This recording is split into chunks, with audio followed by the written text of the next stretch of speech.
Bismillahirrahmanirrahim. Assalamualaikum warahmatullahi wabarakatuh.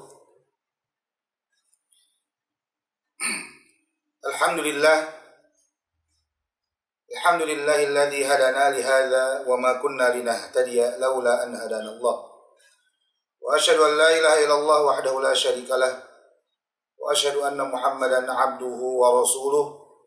Shalawatu rabbi wa salamuhu alaihi wa ala alihi wa ashabihi wa man istanna bi sunnatihi wa tamassaka bi hadihi wa sallama tasliman mazida amma ba'du.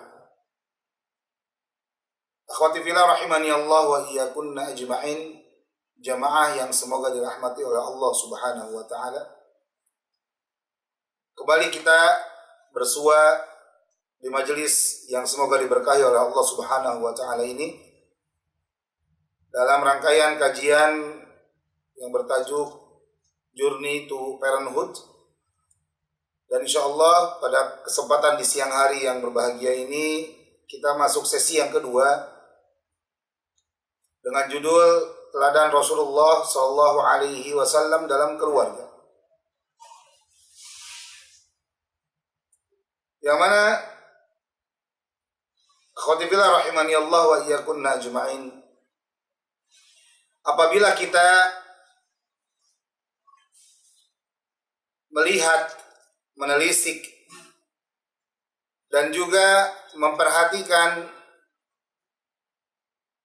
perjalanan Nabi Sallallahu Alaihi Wasallam, maka kita akan mendapati begitu banyak pelajaran penting dalam setiap momentum kehidupan beliau, dalam setiap momen-momen kehidupan beliau, bahkan dalam setiap detik kehidupan yang beliau jalani.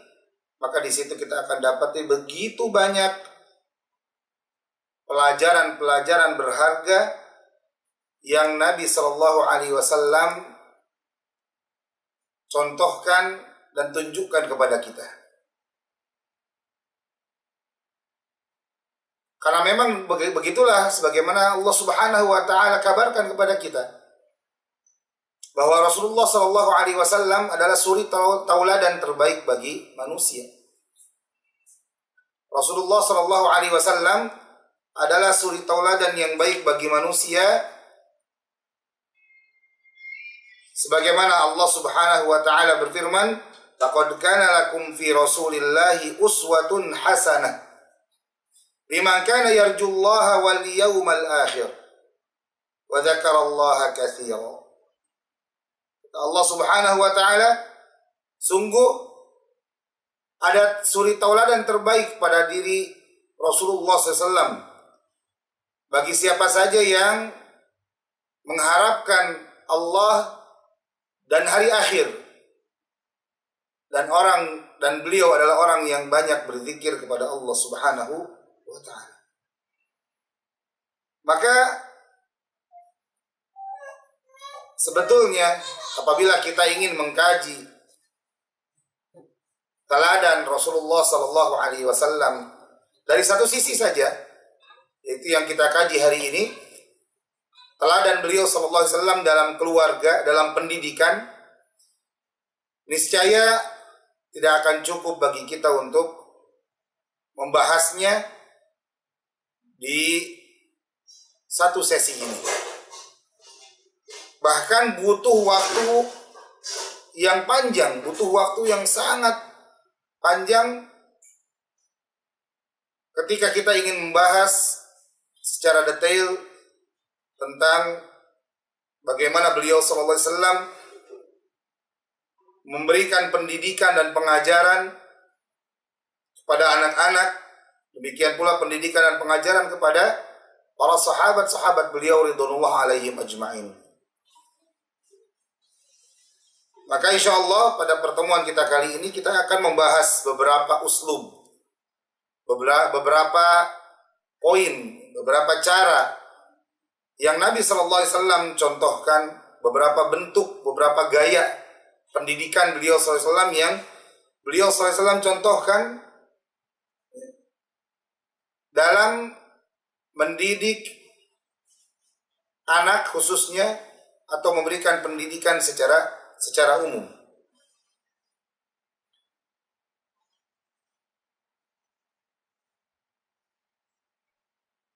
Akhwati fillah rahimani Allah wa iyyakunna ajma'in. Sesungguhnya yang pertama dilihat dan ditemui oleh anak setelah mereka keluar dari perut ibundanya adalah kedua orang tuanya.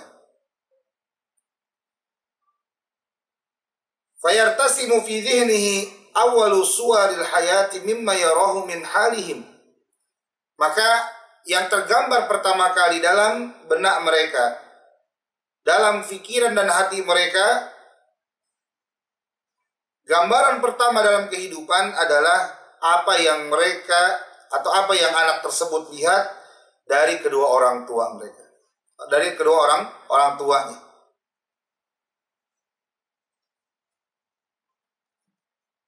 Jadi yang pertama kali ditemui dan yang pertama kali dilihat, diperhatikan oleh seorang anak setelah dia keluar, setelah dia terlahir ke dunia adalah bagaimana kedua orang tua mereka. Bagaimana gaya hidup kedua orang tua mereka. Bagaimana cara hidup kedua orang tua mereka.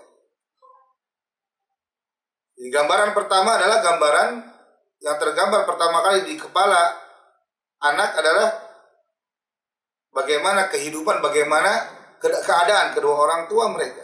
Bagaimana keadaan kedua orang tua anak tersebut. Wa tatashakkalu nafsuhu al-marinata al-qabila li kulli syai' al-munfa'ilah bi kulli atharin bi syakli hadhihi al-bi'ah al-ula. Maka mereka akan menyelesaikan seluruh apa yang mereka hadapi di kehidupan selanjutnya, dan cara mereka menyelesaikan atau menghadapi problematika setelahnya itu adalah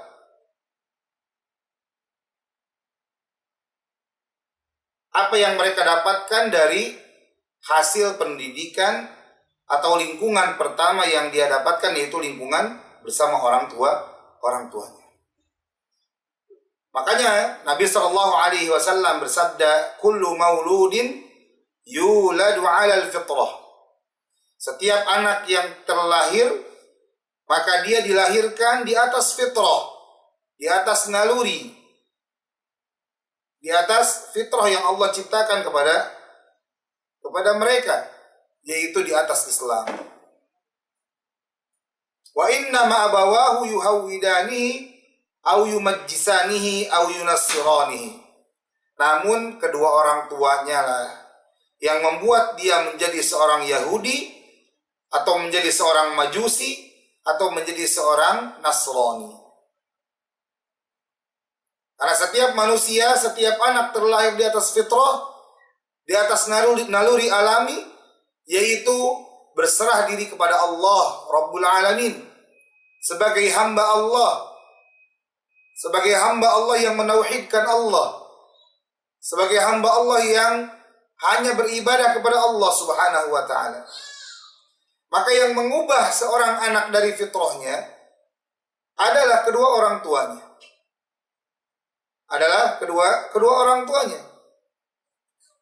Oleh karena itu Allah Subhanahu wa ta'ala memerintahkan kepada kedua orang tua untuk mendidik anak-anak mereka. Allah Subhanahu wa ta'ala menganjurkan kepada para orang tua untuk benar-benar memperhatikan pendidikan anak-anak mereka. Dan pendidikan yang paling utama, sebagaimana kita juga sebutkan di sesi yang pertama sebelumnya, yaitu pendidikan yang paling utama adalah pendidikan yang bisa memberikan keselamatan seseorang dari panasnya api neraka. Ini adalah pendidikan yang paling utama. Sebagaimana Allah Subhanahu wa taala berfirman dalam surah At-Tahrim ayat yang ke-6, Allah berfirman, "Ya ayyuhalladzina amanu qu anfusakum wa ahlikum naro."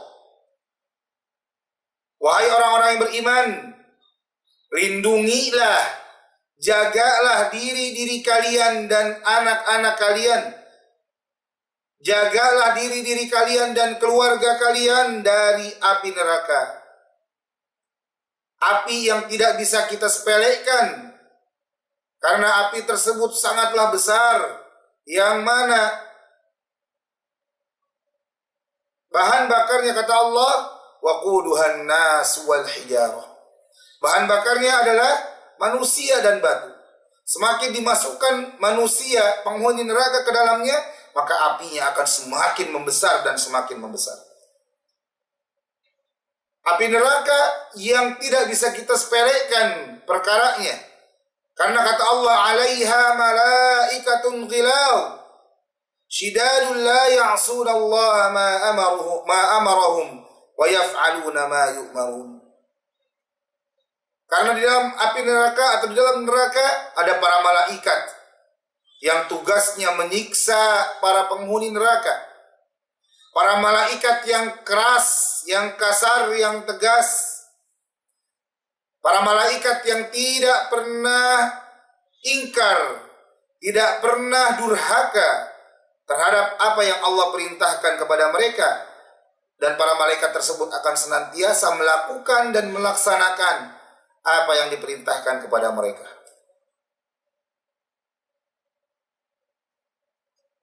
Maka Allah Subhanahu wa taala memerintahkan kita, memerintahkan para orang tua untuk benar-benar memberikan pendidikan yang baik kepada anak-anaknya. Memperhatikan pendidikan yang baik kepada anak-anaknya. Hal ini juga sebagaimana wasiat Nabi SAW dalam hadis riwayat Al-Hakim. Hadis ini sahih sesuai dengan syarat Bukhari dan Muslim. Hadis dari Ali bin Abi Thalib radhiyallahu taala anhu, ketika beliau menafsirkan atau perkataan beliau menafsirkan ayat yang mulia dalam surah At-Tahrim ayat yang ke-6 tersebut. Ali berkata, "Allimu anfusakum wa ahlikum al-khaira." Menjaga diri dari neraka, menjaga diri dan keluarga dari neraka dengan cara ajarkan diri-diri kalian dan keluarga kalian segala bentuk kebaikan. Maka kewajiban besar, tugas besar yang Allah Subhanahu wa taala bebankan kepada kita sebagai manusia, sebagai orang tua, adalah bagaimana kita bisa memberikan pembelajaran, pengajaran, dan pendidikan terhadap kebaikan kepada anak-anak kita, kepada putra-putri kita tercinta. Karena itu adalah merupakan tanggung jawab kita sebagai orang tua. Tugas kita sebagai orang tua. Amanah yang dibebankan kepada kita sebagai orang tua. Dan amanah tersebut jamaah pasti akan dimintai pertanggungjawaban oleh Allah Subhanahu wa taala. Sebagaimana Rasulullah sallallahu alaihi wasallam bersabda dalam hadis riwayat Imam Bukhari dan Muslim, beliau bersabda, "Kullukum ra'in wa kullukum mas'ulun an ra'iyatih." Setiap kalian adalah pemimpin dan setiap kalian akan dimintai pertanggungjawaban atas kepemimpinannya. "War-rajulu ra'in." Kemudian kata beliau di salah satu kalimatnya, seorang lelaki adalah pemimpin fi ahli, dalam rumah tangganya, dalam keluarganya. Wa huwa mas'ulun an ra'iyati, maka dia akan dimintai pertanggungjawaban terhadap kepemimpinannya. Wal mar'atu ra'iyatun fi baiti zawjiha wa mas'ulatun an ra'iyatihi, dan seorang wanita pun merupakan pemimpin rumah tangga suaminya, maka dia akan dimintai pertanggungjawaban pula atas kepemimpinannya, atas apa yang dia pimpin. Wala sabila lil aba wal murabbin fi tarbiyati atfalihim wa sigharihim illa bin nadhari ila asalibin Nabi sallallahu alaihi wasallam. Dan jalan yang paling baik yang bisa diambil oleh orang tua, ya, oleh orang tua, tidak ada jalan yang bisa diikuti dengan baik oleh orang tua dalam mendidik anak-anak mereka, kecuali jalan tersebut adalah dengan memperhatikan kepada gaya pendidikan Nabi Sallallahu Alaihi Wasallam, kepada gaya pendidikan Nabi Sallallahu Alaihi Wasallam. Baik, contoh pendidikan yang diberikan oleh Nabi SAW itu adalah berupa apa yang beliau anjurkan dari sabda beliau Sallallahu Alaihi Wasallam, atau apa yang beliau contohkan dengan perbuatan beliau Sallallahu Alaihi Wasallam, atau apa yang beliau isyaratkan pada sebagian kalimat-kalimat atau sabda beliau yang bercahaya dan umum. Jadi ketika kita ingin melihat dan menelisik bagaimana teladan Nabi SAW dalam memberikan pendidikan, maka kita bisa melihat dari 3 cara. Yang pertama, anjuran beliau SAW dalam sabda beliau. Yang kedua, yaitu contoh yang beliau berikan dalam perbuatan beliau ketika beliau memberikan pengajaran dan pendidikan kepada anak-anak. Dan yang ketiga yaitu isyarat dari beliau Sallallahu Alaihi Wasallam pada sebagian kalimat-kalimat atau kata-kata yang beliau ucapkan. Maka di antara gaya-gaya dan cara-cara pendidikan Nabi Sallallahu Alaihi Wasallam dalam mendidik anak-anak, yang sebagaimana tadi di awal kita sebutkan bahwa tidak mungkin kita bisa sebutkan seluruhnya pada pertemuan kita ini, namun kita akan sebutkan beberapa poin penting yang mungkin bisa jadi pelajaran berharga bagi kita, sehingga itu bisa menjadi pegangan utama kita saat memberikan pendidikan dan pengajaran kepada anak-anak dan putra-putri kita tercinta. Maka di antara cara pendidikan Nabawi, cara pendidikan Nabi SAW dalam mendidik anak-anak yang sepatutnya dan seharusnya diperhatikan dan diamalkan oleh para orang tua dan para pendidik adalah yang pertama, al-qudwatul hasanah. Cara yang pertama adalah memberikan teladan yang baik kepada anak-anak. Memberikan teladan yang baik kepada anak-anak. Wahiyya min ahammi ususit tarbiyah. Dan teladan yang baik atau memberikan keteladanan yang baik tersebut merupakan dasar dan pondasi utama, pondasi yang paling penting dalam pendidikan. Oleh karena itu Allah Subhanahu wa taala menyebutkan dalam kitabnya yang mulia Al-Qur'anul Karim tentang seorang pendidik yang utama, seorang pendidik yang paling pertama, yaitu Nabi Muhammad SAW. Dalam surah Al-Ahzab ayat ke-21, Allah Azza wa Jalla berfirman, laqad kana lakum fi rasulillahi uswatun hasanah. Sungguh ada pada diri Rasulullah itu suri tauladan yang terbaik, liman kana yarjullaha wal yawmal akhir wa dzakarallaha katsira. Bagi siapa saja yang mengharapkan Allah dan mengharapkan hari akhir, dan dia adalah orang yang banyak berzikir kepada Allah. Maka sebagai seorang tua, ketika kita ingin anak-anaknya saleh, maka orang tua harus menjadi orang yang saleh terlebih dahulu.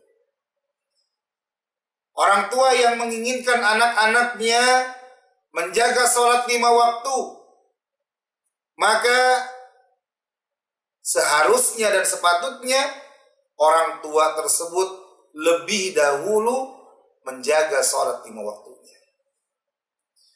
Ketika kita sebagai orang tua menginginkan anaknya menjadi anak yang berbakti kepada kita, kepada orang tua, maka jadilah kita menjadi anak yang berbakti kepada orang tua kita. Maka dengan itu benarlah perkataan sebuah ungkapan dalam bahasa Arab yang banyak diucapkan dan banyak disebutkan oleh manusia. Ungkapan yang berbunyi kama tadinu tudan. Sebagaimana engkau melakukan, maka demikianlah engkau akan dilakukan kepada engkau. Sebagaimana engkau melakukan sebuah perbuatan, maka begitulah engkau akan, atau orang lain akan melakukannya kepada engkau. Ketika kita melakukan perbuatan dalam rangka berbakti kepada orang tua kita, dan kemudian perbuatan tersebut diperhatikan, disaksikan dengan seksama oleh anak-anak kita, niscaya anak-anak kita akan mengikuti perbuatan tersebut dan mereka akan benar-benar berbakti kepada orang tua, kepada kita, sebagaimana kita berbakti kepada orang tua kita. Qudwah jamaah. Teladan merupakan pendidikan yang paling penting. Karena terkadang keteladanan tersebut bisa mengalahkan ucapan-ucapan manis, bisa mengalahkan kalimat-kalimat yang indah. Karena teladan itu lebih merasuk ke dalam relung hati, lebih merasuk ke dalam jiwa anak-anak kita.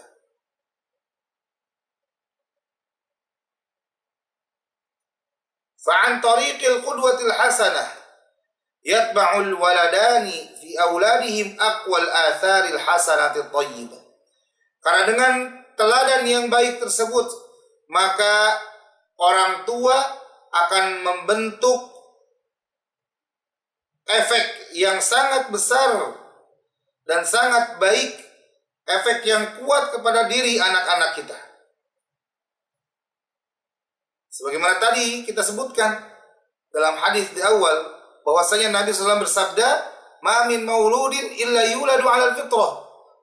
Tidaklah ada satu anak yang terlahir kecuali anak tersebut dilahirkan di atas fitrah, di atas Islam, di atas ibadah kepada Allah. Siapa yang mengubah hal tersebut? Siapa yang mengubah hal tersebut? Kedua orang tuanya. Orang tualah yang membuat. Apakah anak tersebut tetap berada di atas fitrah, atau malah mengeluarkan anak tersebut dari fitrah, menjauhkan anak tersebut dari fitrah, dan akhirnya keluar dari fitrahnya, masuk ke dalam agama-agama yang tidak diridhoi oleh Allah Subhanahu wa ta'ala. Kedua bapak ibunya lah yang membuat anak tersebut menjadi orang Yahudi, yang membuat anak tersebut menjadi orang Majusi, yang membuat orang atau anak tersebut menjadi orang Nasrani. Keteladanan jemaah, al-qudwah, keteladananlah yang membuat anak-anaknya menjadi terbentuk, ya, gaya hidupnya terbentuk, keyakinannya terbentuk, keimanannya terbentuk, cara hidupnya. Teladanlah yang membuat hal tersebut. Maka hendaklah ayah dan ibunda, kedua orang tua, memberikan dan berusaha semaksimal mungkin memberikan contoh dan qudwah yang baik kepada anak-anaknya. Qudwah berupa perkataan, ucapan, dan juga perbuatan. Jika anaknya ingin menjaga lisannya, menjadi anak yang senantiasa menjaga lisan, maka jadilah orang tua yang senantiasa menjaga lisannya. Apabila kita ingin memiliki anak yang lisannya keluar hanyalah kalimat-kalimat yang baik, sering mendoakan orang lain, gemar menasihati orang lain, maka berikan teladan tersebut kepada anak-anak kita. Niscaya anak-anak kita akan mengikuti apa yang dicontohkan oleh orang tuanya, ayah dan ibundanya. Nah, ini cara pendidikan yang pertama yang dicontohkan oleh Nabi Sallallahu Alaihi Wasallam. Cara pendidikan yang kedua dari Nabi Sallallahu Alaihi Wasallam dalam pendidikan kepada anak-anak yaitu memilih waktu yang paling tepat untuk memberikan pengarahan dan pengajaran. Memilih waktu yang tepat untuk mengajarkan atau memasukkan pemikiran-pemikiran dan memperbaiki akhlak-akhlak yang salah.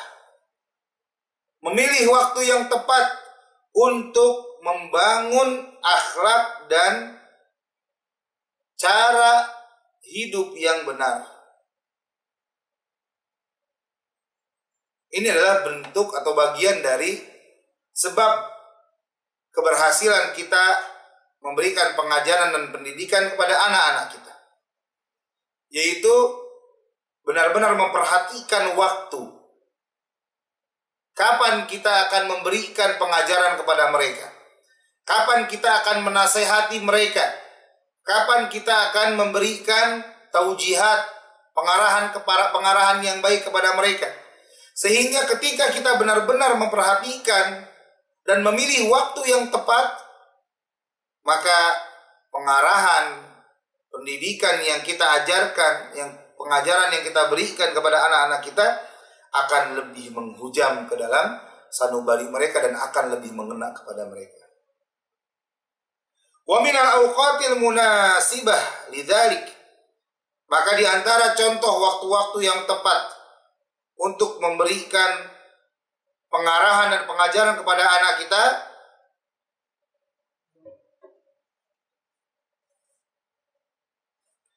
yaitu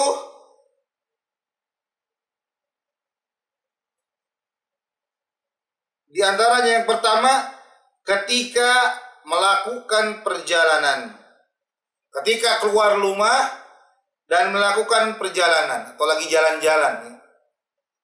Ketika keluar rumah, berjalan-jalan, atau ketika sedang berjalan di jalan, atau ketika sedang mengendarai kendaraan. Ini waktu yang sangat tepat untuk memberikan taujihat, pengajaran kepada anak-anak kita.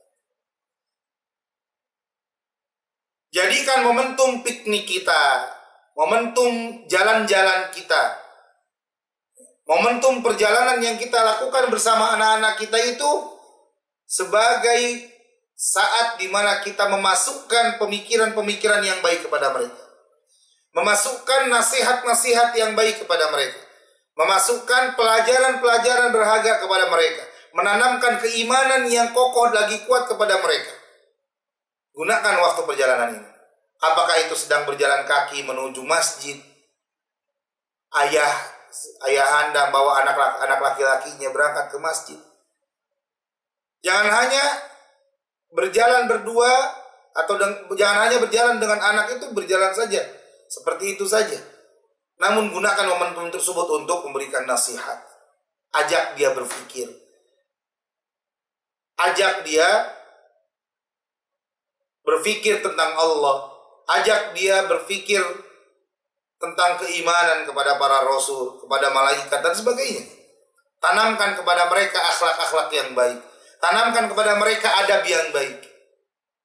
Saat melewati atau saat naik kendaraan, ingatkan kepada mereka bagaimana yang dicontohkan oleh Nabi SAW. Apa doa yang diucapkan ketika naik kendaraan? Kaki apa dulu yang didahulukan ketika naik kendaraan? Ketika melewati jalan yang menanjak, berikan contoh ya kepada mereka apa yang diucapkan ketika melewati jalan yang menanjak. Ketika melewati jalan yang menurun, berikan contoh apa yang mereka lakukan, apa yang mereka ucapkan ketika melewati jalan yang menurun. Ketika memasuki satu tempat yang baru, ucapan apa yang dicontohkan oleh Nabi SAW yang harus diucapkan ketika memasuki tempat yang baru dan sebagainya. Atau juga bentuknya berikan nasihat. Mungkin ketika misalkan di rumah kita mendapati ada satu kesalahan yang dilakukan oleh anak kita, satu sikap yang salah, entah itu mungkin misalkan berdusta atau mengambil uang dari dompet orang tua tanpa izin, maka gunakan momentum ketika berkendara bersama anak-anak kita. Ketika berjalan-jalan bersama anak-anak kita, gunakan saat itu untuk memberikan taujihat, memberikan pengarahan, memberikan nasihat kepada anak-anak kita. Dan itu insya Allah akan memberikan efek yang sangat luar biasa dan lebih menghujam kepada sanubari. Dan ini yang dicontohkan oleh Nabi SAW, yaitu ketika Nabi SAW membonceng Ibnu Abbas radhiyallahu taala anhu. Ketika Nabi SAW membonceng Ibnu Abbas di atas hewan tunggangannya, maka Nabi SAW bersabda, "Ya gulam, wahai anak." Ini gulam ini artinya anak kecil, bocah kalau bahasa kita ya.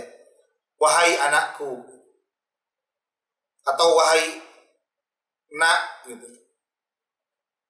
Inni u'allimuka kalimat. Sesungguhnya aku ingin mengajarkan kepada kamu beberapa kalimat.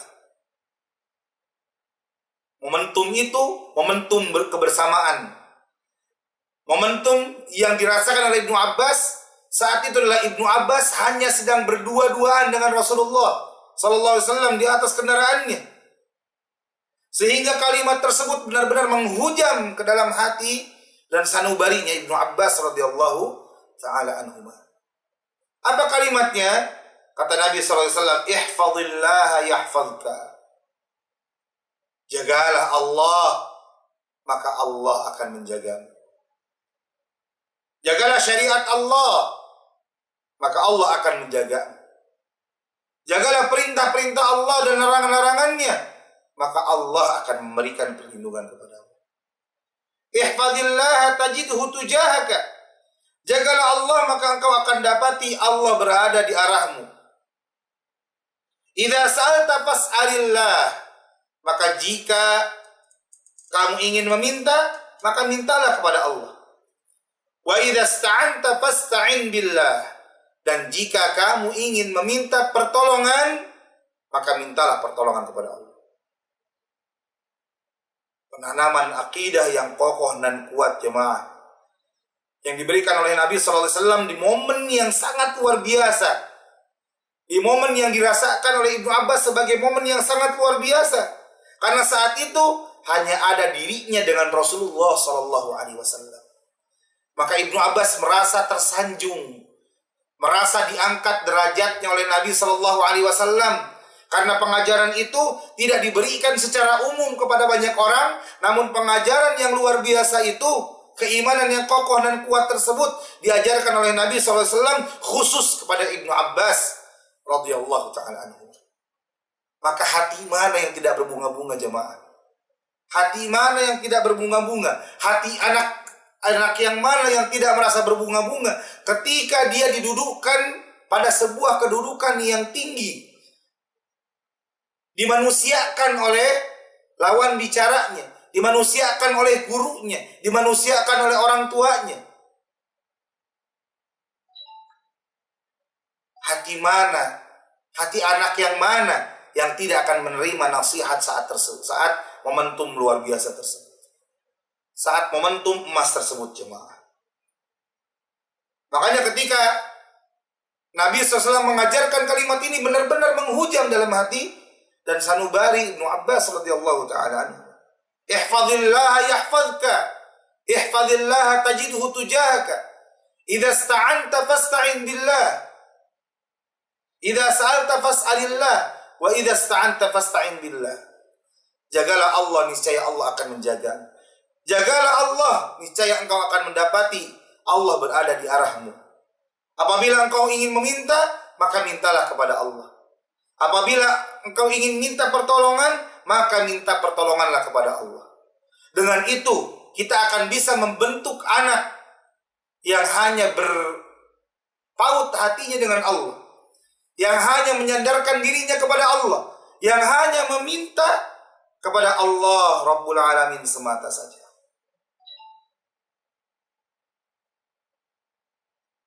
Tidak sampai di situ jemaah. Kalimat-kalimat yang keluar dari lisan mulia Nabi SAW, kalimat-kalimat yang luar biasa. Kata beliau, wa'lam annal ummata law ijtama'at ala an yanfa'uka bi syai'in lam yanfa'uka illa bi syai'in qad katabahu Allahu lak. Ketahuilah bahwasanya apabila ada beberapa orang atau sebagian orang yang mana mereka berkumpul, bersatu, bekerja sama untuk memberikan manfaat kepadamu dengan satu perkara, dengan sesuatu, maka hal tersebut tidak akan, atau mereka tidak akan bisa memberikan manfaat kepada engkau kecuali terhadap sesuatu yang memang sudah Allah tetapkan bagimu. Keimanan kepada takdir Allah, keyakinan bahwasanya kita tidak akan bisa mendapatkan sesuatu kecuali hal tersebut sudah ditetapkan dan ditakdirkan oleh Allah Subhanahu wa taala. Sebaliknya kata beliau, walau ijtama'u ala an yadurruka bi syai'in lam yadurruka illa bi syai'in qad katabahu Allahu 'alaik. Dan apabila mereka berkumpul bersatu padu, bekerja sama agar bisa membahayakan engkau dengan satu perkara, maka mereka tidak akan bisa memberikan bahaya kepada engkau kecuali sesuatu yang sudah ditetapkan oleh Allah. Rufi'atil aqlam wa jaffatis suhuf.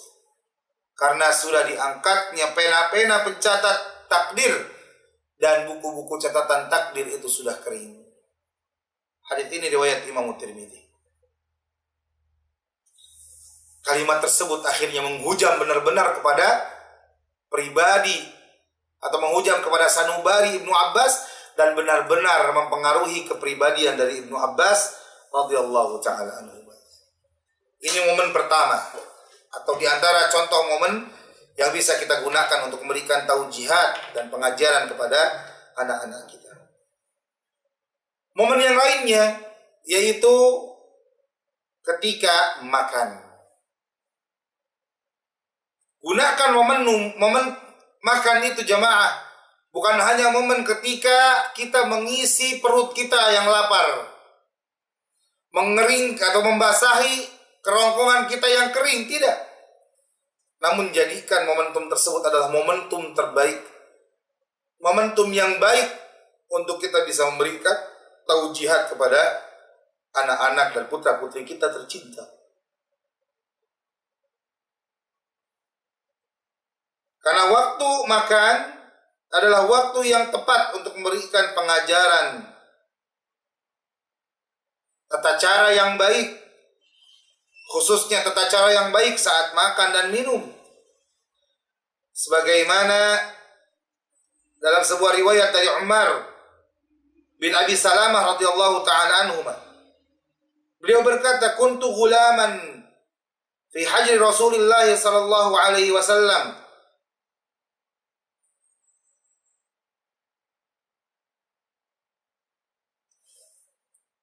Maka saat itu aku makan di kamar atau di rumah Nabi sallallahu alaihi wasallam. Aku makan bersama Nabi sallallahu alaihi wasallam.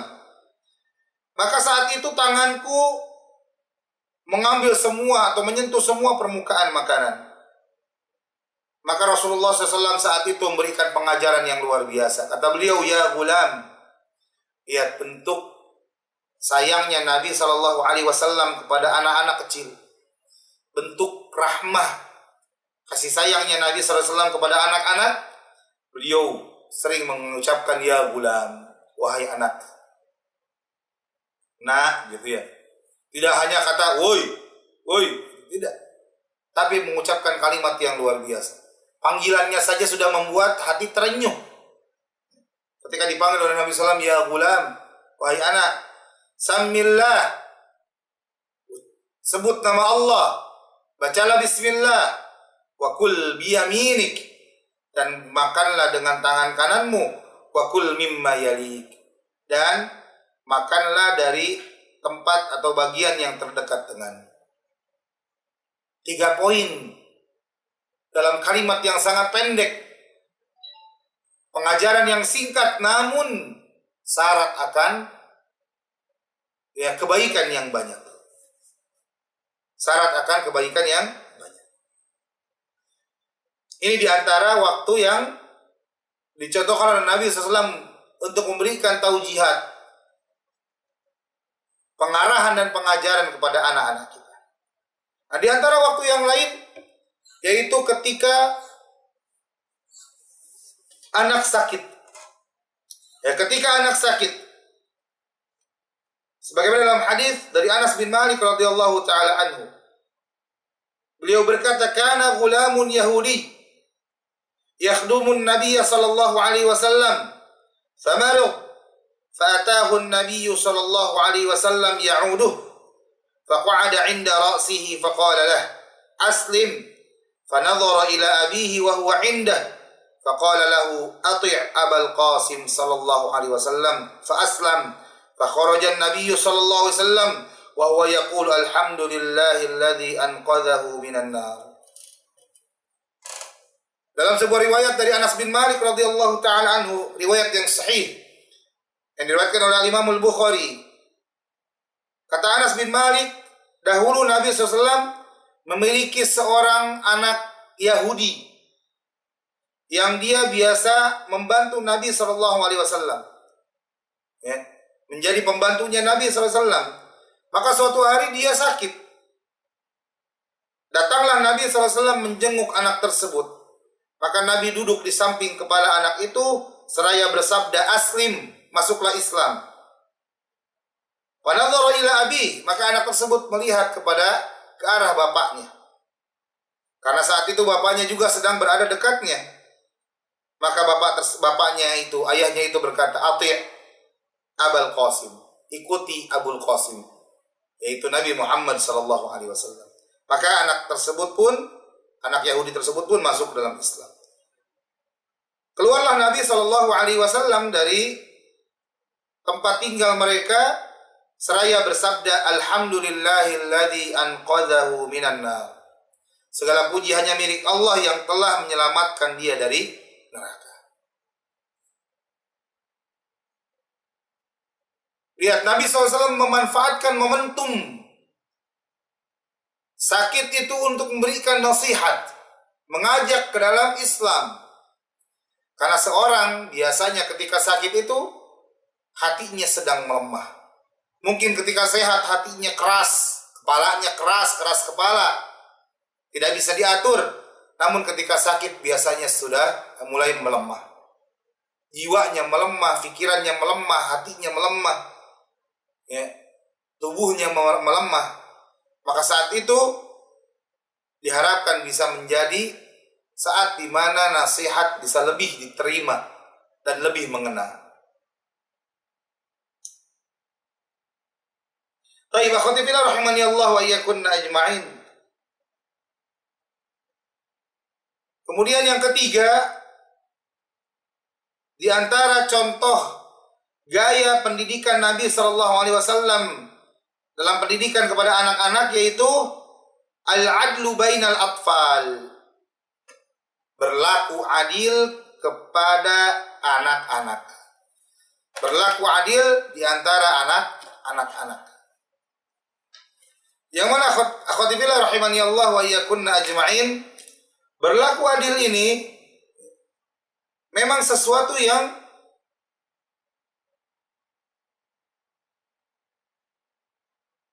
gampang-gampang susah.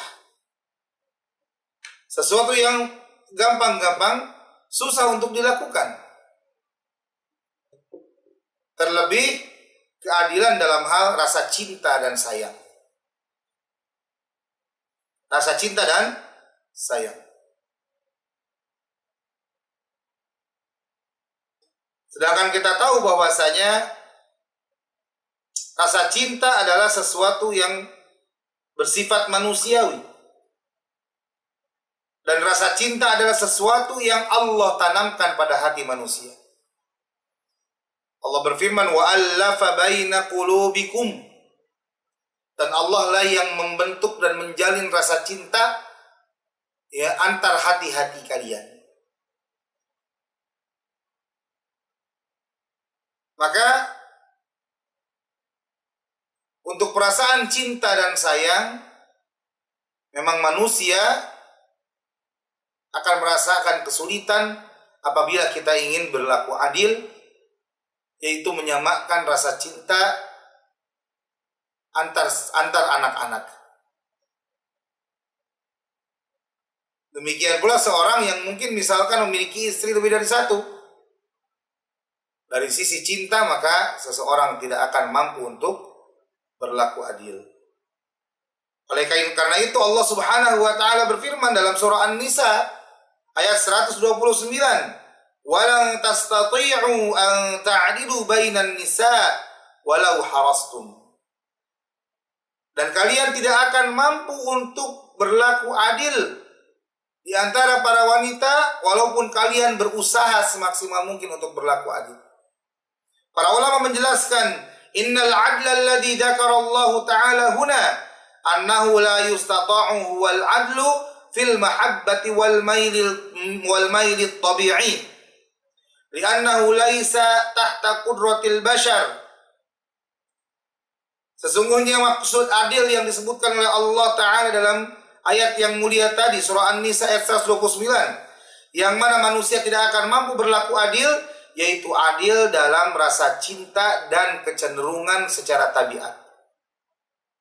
Karena cinta dan kecenderungan secara tabiat itu adalah sesuatu yang tidak mampu untuk diubah-ubah, diotak-atik oleh manusia.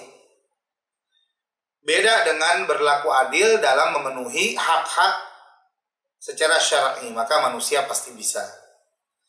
Adil dalam nafkah lahir dan adil dalam nafkah batin kepada kepada istri-istri, kepada para istri, maka manusia bisa adil menentukan penjadwalan dan sebagainya.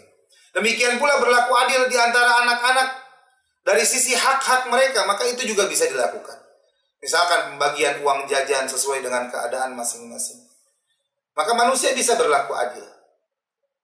Akan tetapi rasa cinta, rasa sayang yang mungkin lebih besar kepada salah seorang anak, maka itu adalah sesuatu yang tidak mampu seseorang untuk mengotak-atiknya, karena itu murni pemberian dari Allah Subhanahu wa taala.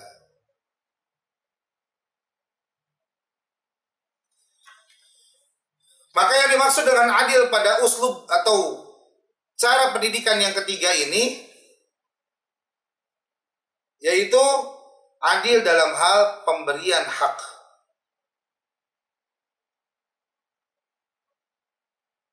Karena dengan berlaku adil ini, maka kita bisa membentuk diri dan jiwa anak-anak kita, dan bisa menanamkan rasa cinta di antara mereka. Dan juga perlakuan adil ini juga bisa menjauhkan sikap dan sifat dengki dan iri serta benci antar sesama anak, dan sifat benci terhadap kedua orang tua yang tidak berlaku adil.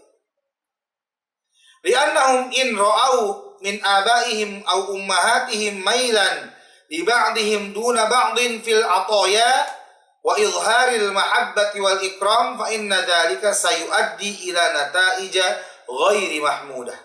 Karena sesungguhnya para anak-anak apabila misalkan mereka melihat baik itu ayah maupun ibunda mereka cenderung atau condong hatinya, nampak kecondongannya kepada salah seorang atau sebagian dari anak-anak dalam hal pemberian, memberi kepada sebagian anak tapi tidak memberi kepada anak yang lain, atau menampakkan rasa cinta, pengagungan, penghormatan kepada sebagian anak tapi tidak kepada yang lainnya, maka ini bisa menimbulkan efek-efek yang buruk dan efek-efek yang tidak baik. Dalam sebuah hadis dari Nu'man bin Bashir radhiyallahu taala anhuma, berarti bapaknya Nu'man ini sahabat juga, Bashir radhiyallahu taala anhu. Qal intalaqa bi abi yahmiluni ila Rasulullah sallallahu alaihi wasallam. Aku atau ayahku bersamaku datang kepada Nabi sallallahu alaihi wasallam suatu hari. Maka ayahku berkata, "Ya Rasulullah, ishhad anni qad nahaltu Nu'man kadza wa kadza min mali." Ya Rasulullah, persaksikanlah bahwasanya aku memberikan Nu'man demi sebegini, segini dan segini dari hartaku. Jadi Nu'man diberi harta oleh bapaknya di hadapan Nabi Shallallahu Alaihi Wasallam. Maka Rasulullah SAW bersabda, akullu banika qad nahalta mithla ma nahaltan Nu'man. Nabi SAW bertanya, mengklarifikasi, ya. Nabi SAW bertanya kepada bapaknya Nu'man, Bashir, apakah semua anak-anakmu mendapatkan seperti atau semisal apa yang engkau berikan kepada Nu'man? Maka ayah Nu'man berkata, la, tidak. Qal, maka Rasulullah bersabda, fa ashhid ala hadza ghairi. Maka jangan minta persaksian dariku, tapi mintalah persaksian dari orang lain. Tsumma qal, ayasurruka an yakunu ilaika fil birri sawa. Maka Nabi SAW memberikan taujihat, pengajaran kepada Bashir tentang pentingnya adil ini di antara anak-anak dalam pemberian. Nabi bersabda, apakah kamu suka kalau anak-anakmu itu semuanya berbakti, sama-sama berbakti kepadamu? Maka Nu'man berkata, tentu wahai Rasulullah. Maka Nabi SAW bersabda, fala idzan. Kalau begitu jangan diberi pemberian yang khusus kepada Nu'man saja tanpa memberi kepada yang lain. Hadis ini sahih riwayat Imam Muslim. Dalam riwayat yang lain, fala tushhidni idzan fa inni la ashhadu ala jur. Dalam riwayat yang lain dikatakan, maka jangan kamu berikan atau jangan kamu persaksikan kepadaku kalau begitu, karena sesungguhnya aku tidak mempersaksikan perbuatan kezaliman. Maka perbedaan pemberian, ya, kepada salah seorang anak dan tidak memberikan kepada anak yang lain, maka itu merupakan bentuk kezaliman. Karena sebagaimana kita tahu bahwa adil lawannya adalah zalim. Adil lawannya adalah zalim. Baik. Kemudian uslub selanjutnya atau cara pendidikan Nabi SAW kepada anak-anak selanjutnya yaitu al-istijabatu li huquqil atfalil masyru'ah ka haqqit taqdiri wat taqaddum, yaitu melakukan atau memberikan hak-hak anak-anak yang syar'i. Memberikan hak anak-anak yang syar'i berupa misalkan menentukan sesuatu atau juga mendahulukan anak dari yang lain. Karena tidak selalu anak-anak itu harus dikalahkan oleh orang tua. Tidak selalu anak-anak itu diakhirkan dan orang tua yang didahulukan, tidak. Lihat Nabi SAW, ya, dalam hadis dari Sahal bin Sa'ad radhiyallahu taala anhu, yang mana dia berkata, ata Rasulullah sallallahu alaihi wasallam, utiya Rasulullah sallallahu alaihi wasallam biqadahin fashariba wa an yaminihi gulamun huwa ahdathul qaum. Suatu waktu Nabi sallallahu alaihi wasallam diberi minuman secangkir, diberi sebuah cangkir yang isinya minuman. Maka Nabi Shallallahu Alaihi Wasallam pun minum dari cangkir tersebut. Dan di sebelah kanan beliau ada seorang anak yang masih muda usianya.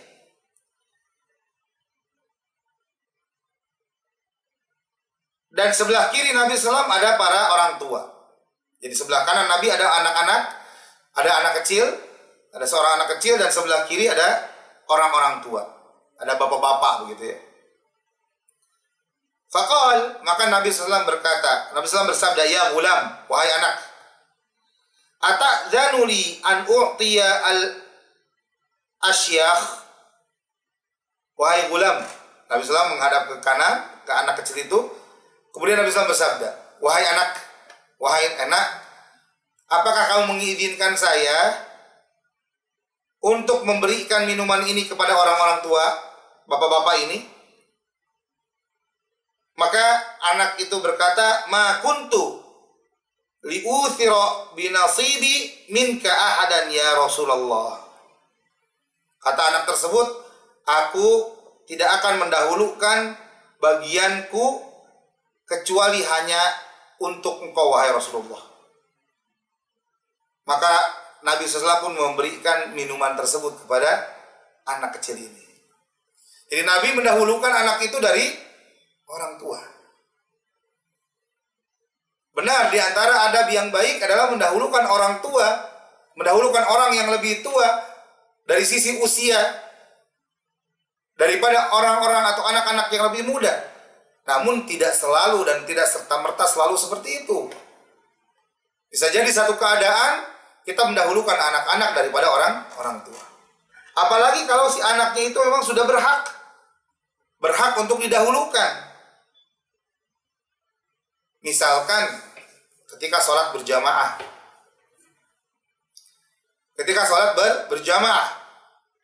Ketika iqamah berkumandang, semua berdiri siap sholat, menunggu imam memulai.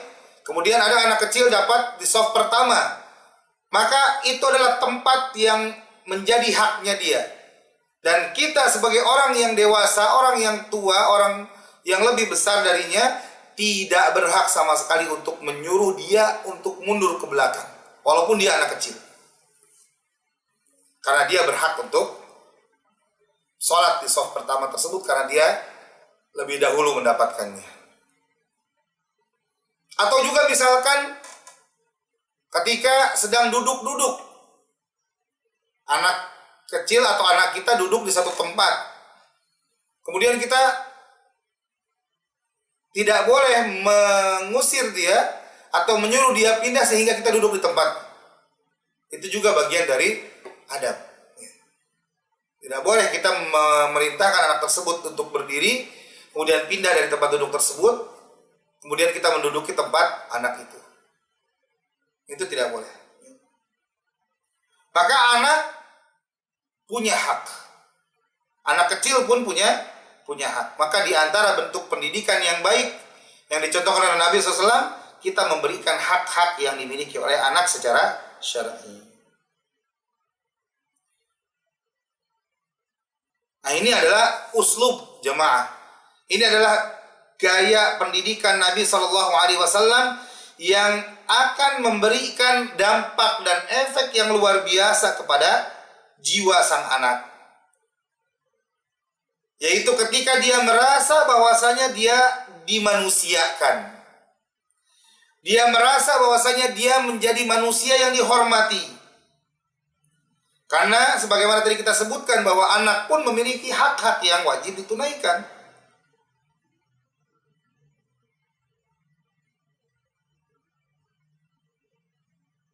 Sehingga dengan itu dia memiliki rasa percaya diri yang tinggi dan dia bisa mendapatkan efek yang luar biasa dari rasa percaya diri tersebut. Karena sekali lagi dia merasa dimanusiakan. Jangan tidak mentang-mentang, oh kamu anak kecil, sana sebelah sana duduknya, geser, ini tempat orang tua. Tidak. Kamu mundur sana di shaf keempat, shaf pertama itu shafnya orang tua. Tidak seperti itu. Baik. Wa min asali bin Nabi sallallahu alaihi wasallam fi tarbiyatil atfal.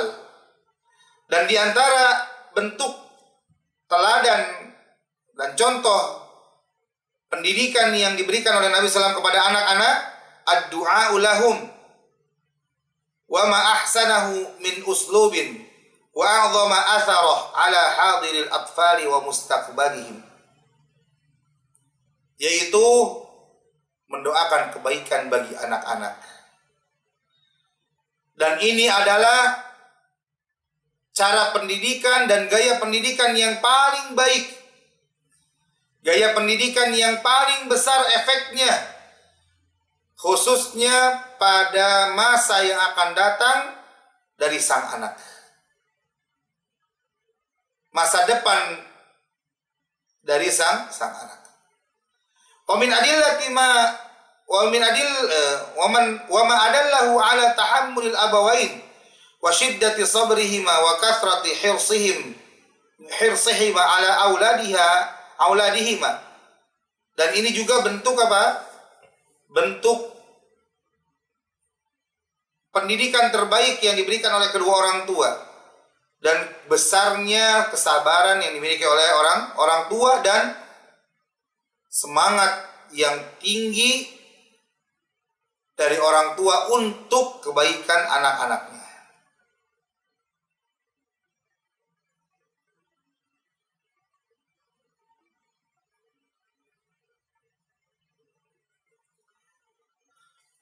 Karena sikap yang mungkin kita dapati buruknya sikap anak, ya, atau juga membangkangnya anak, kecondongan anak kepada keburukan, dan juga yang lainnya, maka hal tersebut bisa membuat atau hal tersebut menjadikan orang tua lebih semangat untuk berdoa, mendoakan kebaikan untuk anak-anaknya. Karena ketika seorang melihat orang lain melakukan keburukan, membangkang kepadanya, maka secara manusiawi dia akan mendoakan keburukan dan kejelekan kepada orang tersebut. Namun seorang ayah, seorang ibu yang mendapati anaknya itu condong kepada keburukan, meninggalkan ketaatan, membangkang perintah, maka dengan kekuatan sabar yang dia miliki, orang tua, sang ayah dan ibunda tersebut hanya mendoakan kebaikan bagi anaknya. Ini bentuk apa? Bentuk kesabaran orang tua dalam mendidik dan memperbaiki keadaan anak-anaknya.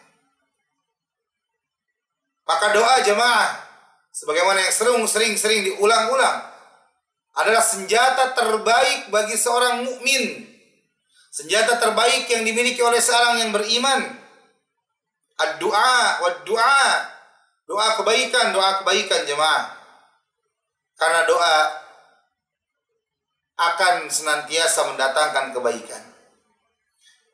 Lihat dalam sebuah hadis dari Ibnu Abbas radhiyallahu taala anhuma, Nabi sallallahu alaihi wasallam pernah bersabda mendoakan kebaikan kepada Ibnu Abbas. Sabdanya yang berbunyi, Allahumma allimhul kitab. Ya Allah, ajarkan kepadanya Alkitab, yaitu Al-Quran. Riwayat Imam Al-Bukhari. Dalam riwayat Imam Muslim, Nabi SAW bersabda, Allahumma faqihhu fiddin. Ya Allah, fahamkan dia dalam agama. Dan dengan doa tersebut jemaah,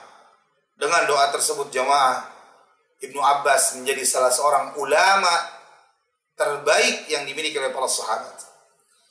Dengan doa tersebut Allah kabulkan dan jadilah Ibnu Abbas orang yang memiliki gelar Turjumanul Quran, ahli tafsir Al-Quran dari kalangan para sahabat ridwanullah alaihim ajma'in.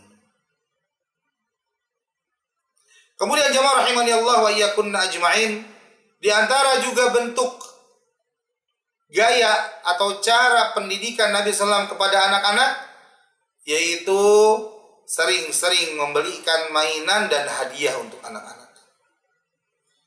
Dari Aisyah radhiyallahu taala anha, beliau berkata, atau Aisyah radhiyallahu taala anha kanat tal'abu bil banat inda Rasulullah sallallahu alaihi wasallam, qalat wa kanat ta'tini sawahibi fakunna yanqami'na min Rasulillah sallallahu. Qalat kana Rasulullah sallallahu yusarribuhunna ilai wal murad bil banat allati kanat tal'abu bihinna Aisyah radhiyallahu taala anha at-tamathil allati kanat tusamma bi lu'abil banat. Aisyah radhiyallahu taala anha dahulu biasa bermain bersama anak-anak perempuan. Aisyah radhiyallahu taala anha dahulu biasa bermain dengan boneka di dekat Rasulullah sallallahu alaihi wasallam. Jadi Aisyah ini dibelikan atau memiliki boneka yang mana Rasulullah SAW memberikan boneka tersebut kepada Aisyah radhiyallahu taala anha. Dan ini juga bentuk pendidikan. Jangan merasa rugi untuk membelikan mainan untuk anak-anak kita. Yang tentunya pastinya kita memilih mainan yang baik, mainan yang bisa membentuk atau memberikan dampak yang baik untuk anak-anak kita. Baik itu misalkan mainan yang bisa memberikan efek pelatihan motorik halus dan motorik kasarnya, atau mainan yang bisa membentuk kecerdasannya dan yang lainnya. Mainan-mainan yang bisa memberikan manfaat dan mainan-mainan yang tidak keluar dari jalur syariat, Baik, terakhir jamaah rahimani Allah wa iyyakunna ajma'in, yaitu gaya atau cara pendidikan Nabi SAW kepada anak-anak. Yang terakhir adalah menjauhi perbuatan banyak mencela dan banyak menegur. Banyak mencela anak dan banyak menegur anak. Dari Anas radhiyallahu taala anhu, dia berkata, "Khadamtun Nabiyya sallallahu alaihi wasallam 10 sinin." Aku menjadi pembantu Nabi selama 10 tahun. Fama qala li uff, dan beliau tidak pernah sama sekali berkata kepadaku uff. Cih. Beliau juga tidak pernah berkata, "Kenapa kamu melakukan ini? Kenapa kamu tidak melakukan ini?" Artinya Nabi SAW tidak pernah mencela Anas bin Malik. Nabi SAW pun tidak pernah banyak menegur Anas bin Malik radhiyallahu taala anhu. Dan ini banyak dilakukan oleh kita sebagai orang tua. Anak melakukan ini, jangan. Anak melakukan itu, jangan. Anak melakukan ini, itu. Ya. Semua yang dilakukan ditegur. Padahal perbuatannya itu tidak keluar dari syariat atau masih bisa ditolerir. Maka inilah perbuatan yang harus banyak kita tinggalkan, sehingga kita bisa membentuk anak-anak kita menjadi anak-anak yang terdidik sesuai dengan apa yang dilakukan oleh Nabi SAW ketika mendidik umat terbaik dalam Islam, yaitu para sahabat ridwanullah alaihim ajma'in. Sehingga dengan hasil pendidikan yang diberikan oleh Nabi SAW, mereka menjadi umat terbaik dan mereka menjadi manusia-manusia terbaik yang Allah ciptakan di tengah-tengah manusia. Allah berfirman tentang mereka, kuntum khaira ummatin ukhrijat linnas. Kalian adalah manusia terbaik yang dikeluarkan ke tengah-tengah manusia. Mohon izin sebentar. Jadi demikian, akhwatifillah rahimani Allah wa iyyakunna ajma'in, beberapa uslub atau gaya pendidikan Nabi SAW kepada anak-anak, yang tentunya masih banyak sekali gaya-gaya dan cara-cara Nabi SAW dalam mendidik anak-anak, ya, yang mungkin mudah-mudahan pada kesempatan-kesempatan selanjutnya bisa kita bahas bersama. Ya. Sisa waktu mungkin kita bisa gunakan untuk tanya jawab. Allahu a'lam bishawab.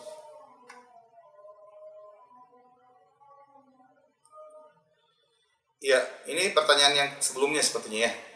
Pertanyaan sesi 1. Bismillah, izin bertanya, Ustaz, apakah mendiamkan anak ketika nangis termasuk kekerasan? Sepertinya ini pertanyaan ini sudah Anda jawab. Yang pertanyaan pertama ini. Yaitu ketika kita mendapati anak tantrum, maka bisa kita terapkan beberapa hal. Di antaranya yang pertama, kita biarkan dia sampai dia puas menangisnya. Ya. Yang penting kita menjauhkan dia dari hal-hal yang bisa membahayakannya. Dijauhkan dari benda-benda yang berbahaya. Saat tantrum kita biarkan dia menangis. Dan ini adalah apa yang dijelaskan oleh Syekh Utsaimin rahimahullahu taala. Di antara fatwa beliau katanya, ketika mendapati anak nangis, maka biarkan dia menangis sampai dia menyelesaikan menangisnya, karena itu adalah bentuk apa? Bentuk dia meluapkan emosinya. Namun ada saatnya, ada kalanya kita harus mendiamkan dia saat tantrum. Ya, jadi ketika dia tantrum tidak harus selalu kita biarkan sampai dia nangisnya berhenti, tidak. Ada saatnya kita harus mendiamkan dia, ya, mendiamkan. Ada beberapa cara yang kemarin kita sebutkan, misalkan untuk anak di bawah 3 tahun, anak yang masih kita kita gendong gitu ya, kita di buayan kita, maka kita bisa menunjuk langit misalkan. Dan ini sudah sering kita anak praktekkan. Ketika anak nangis, kemudian kita tunjuk itu apa di langit, misalkan di atas atau di langit-langit rumah gitu ya,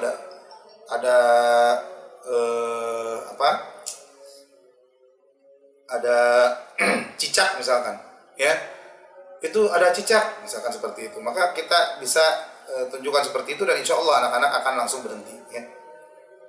Begitu. Wallahu a'lam bishawab. Jadi intinya adalah mendiamkan anak itu tidak selalu kekerasan, ya. Kalau misalkan kita diamkan anak dengan dipukul, itu baru itu bisa jadi kekerasan. Walaupun kita tahu bahwasanya sekali lagi memukul itu tidak tidak bisa dipisahkan dari pendidikan. Yang penting memukulnya itu sesuai dengan batasan-batasan syariat. Baik.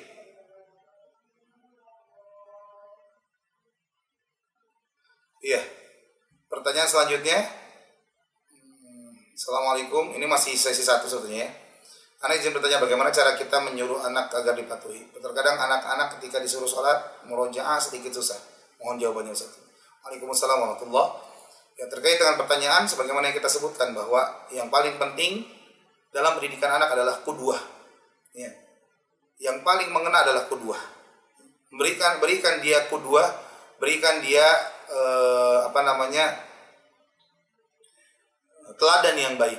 Ketika kita mendengar azan, maka langsung melaksanakan sholat tepat waktu, sholat tepat waktu. Perlihatkan kepada mereka bahwa ayahnya, ibunya itu sholat tepat waktu. Maka insya Allah, ya, lama kelamaan anak akan mengkopi, mengimitasi perbuatan kita, ya, ketaatan kita. Maka insya Allah itu akan menjadikan memberikan asar atau memberikan dampak yang baik untuk anak-anak kita. Jadi qudwah itu yang paling penting. Dan tadi kita juga sudah sebutkan, ya, kita sudah sebutkan beberapa poin yang diajarkan oleh Nabi SAW dalam memberikan pendidikan kepada anak. Baik. Selanjutnya, Assalamualaikum Ustaz. Izin bertanya, saya seorang ibu dengan anak kembar, Masya Allah. Saat ini mereka berusia 4 tahun. Anak yang satu tinggal dengan neneknya, sedangkan yang satu lagi tinggal dengan saya. Sampai saat ini saya perhatikan sepertinya anak yang tinggal dengan neneknya tidak ada masalah. Tetapi suatu saat jika mereka dipertemukan, jika marah-marahan, anak yang tinggal dengan neneknya selalu bilang, "Sana kamu sama mamamu." Di situ saya merasa apakah anak ini tidak merasakan bahwa saya selaku orang tuanya. Saya pernah berniat untuk menyatukan mereka kembali, tapi saat ini keadaan juga belum mendukung. Bagaimana solusinya, Ustaz, supaya saya merasa memberikan rasa adil bagi mereka? Baik. Beberapa poin yang mungkin jadi nasihat. Yang pertama, bahwa sebisa mungkin satukan anak-anak kita dengan kita. Artinya tinggallah kita bersama anak-anak kita. Kalau misalkan masalah yang kita dapati adalah dari sisi ekonomi, maka ingat janji Allah, nahnu narzuqukum wa iyyahum. Kamilah yang memberikan rizki kepada kalian dan kamilah yang memberikan rizki kepada mereka. Jadi kalau misalkan kita khawatir dari sisi ekonomi, apalagi sudah 4 tahun usianya, ya, berarti sudah 4 tahun lamanya mungkin, ya, berpisah atau mungkin beberapa waktu, maka kalau misalkan yang jadi masalah adalah ekonomi, ingat janji Allah Subhanahu wa Ta'ala, Allah yang berikan rizki, insya Allah, ya. Tidak akan ketika anak kita atau salah satu saudara si kembar itu datang masuk ke dalam rumah kita, kembali pulang ke rumah kita kembali, itu bukan serta-merta dia mengambil jatah rizki dari orang-orang yang ada di rumah. Tidak. Allah berikan, Allah tentukan rizki bagi setiap orang-orang yang ada di dalam rumah tersebut. Bukankah dia ketika tinggal bersama neneknya pun itu adalah juga mendapatkan rizki yang Allah jatahkan bagi anak itu, bukan bagi neneknya. Jadi yakin dengan takdir Allah, yakin dengan rizki yang Allah tentukan, insya Allah dengan itu akan akan lebih mudah untuk memberikan pendidikan kepada anak-anak kita. Karena yang lebih bertanggung jawab dalam pendidikan dan juga dalam nafkah itu adalah orang tua dari anak-anak kita. yaitu kita. Namun kalau misalkan keadaannya seperti itu masih terpisah gitu ya, maka dijadwal. Jangan satu full dengan neneknya, yang satu full dengan kita, tidak. Diberi jadwal, misalkan 1 hari sekali atau 2 hari sekali atau seminggu sekali. Setiap 1 minggu ditukar, ya, gantian, sehingga dua-duanya akan merasakan kasih sayang yang sama dari orang tuanya. Karena kalau misalkan dipisahkannya itu benar-benar full, si A sama neneknya, si B dengan kita, maka akhirnya si A akan merasa bahwa dia, tanda kutip, mungkin dibuang oleh orang tuanya. Karena kita nggak tahu apa yang difikirkan oleh anak-anak kita. Maka sekali lagi, ya, keadaan terbaik adalah usahakan, kalau bahasa anak, paksakan sedikit si kembar masuk kembali kepada rumah anti dan suami, ya, hidup bersama mereka. Kalau misalkan masalahnya itu dari sisi ekonomi, maka insya Allah rezeki Allah itu sangat luas. Rezeki Allah itu sangat luas. Wallahu a'lam bishawab. Semoga Allah berikan kemudahan bagi kita semua. Kemudian selanjutnya, ya, Assalamualaikum. Waalaikumsalam. Izin bertanya, bagaimana adab kita sebagai orang tua saat memberitahu nenek dan kakek yang kadang ikut dalam pola pengasuhan yang tidak sesuai dengan kita, sehingga kelak saat kita menjadi nenek dan kakek, mereka pun menasihati orang tua dengan adab meskipun orang tua salah. Memang diantara kendala yang kita dapati ketika kita memberikan pembelajaran dari pendidikan kepada anak adalah kita tersandung dengan pola pengasuhan dari kakek dan nenek atau orang tua kita, orang tua kita atau mertua kita. Namun yang harus kita ingat, jamaah akhwati fillah, bahwa orang tua kita atau nenek kakeknya anak-anak kita, mereka beranggapan bahwa apa yang mereka lakukan itu adalah untuk mencurahkan rasa cinta dan sayang kepada cucu-cucu mereka. Jadi sebetulnya apa yang mereka lakukan itu bukan bentuk pendidikan. Karena mereka beranggapan bahwa saya sudah nggak perlu mendidik anak-anak ini. Gitu. Yang mereka inginkan itu mencurahkan cinta, sayang kepada cucu-cucunya. Jadi pola pengasuhan yang mungkin kita anggap salah itu adalah bentuk kasih sayang yang dicurahkan oleh kakek dan nenek kepada anak-anak kita. Walaupun kita tahu itu adalah cara yang salah, dengan cara yang salah. Memberikan apa yang diinginkan gitu ya. Ketika kita menetapkan suatu aturan, suatu peraturan, suatu kesepakatan dengan anak yang melanggar malah nenek sama kakeknya. Dilarang makan ini dan itu, nenek kakeknya yang ngasih, sembunyi-sembunyi lagi. Nah, ini bentuk apa? Bentuk kasih sayangnya mereka. Mereka tuh sayang sama cucu-cucunya. Bahkan kalau misalkan kita ingat-ingat, mungkin bisa jadi sayangnya itu lebih besar dari sayangnya kepada kita. Yang kita rasakan seperti itu. Kenapa? Karena dulu orang tua kita sayang, tapi juga mendidik kita. Sedangkan sama cucu-cucunya itu lebih ke arah sayangnya aja. Jadi sayangnya 100%. Ya, sayangnya 100%. Jadi sikap kita yang pertama memaklumi keadaan orang tua kita, karena memang seperti itulah kakek dan nenek. Ana rasa hampir semua nenek dan kakek seperti itu. Hampir semua nenek dan kakek seperti itu. Jadi yang pertama kita memaklumi. Yang kedua, kalau di situ pengaruhnya sangat besar terhadap perilaku anak-anak kita, maka nasihati orang tua kita dengan baik. Ya, nasihati orang tua kita dengan baik. Dengan tutur kata yang baik, terus nasihati mereka di belakang, jangan di depan anak-anak kita. Ya, karena di depan anak-anak kita tunjukkan bahwa kita adalah anak-anak bagi kakek dan neneknya. Ya, tunjukkan bahwa kita adalah anak-anak dari kakek dan neneknya. Mulai dari ketika datang bertemu cium tangan, gitu ya. Perlihatkan bahwa kita tuh walaupun sudah besar, sudah jadi ayah dan ibu buat anak-anak kita, tapi di hadapan nenek dan kakeknya anak-anak kita adalah anak-anak. Kita adalah masih anak-anak. Dengan itu insya Allah ya akan memberikan asar atau pengaruh yang baik untuk anak-anak kita. Sekali lagi tadi untuk kakek dan nenek, ya maka nasihati dengan baik, pelan-pelan diajak ngobrol, sampaikan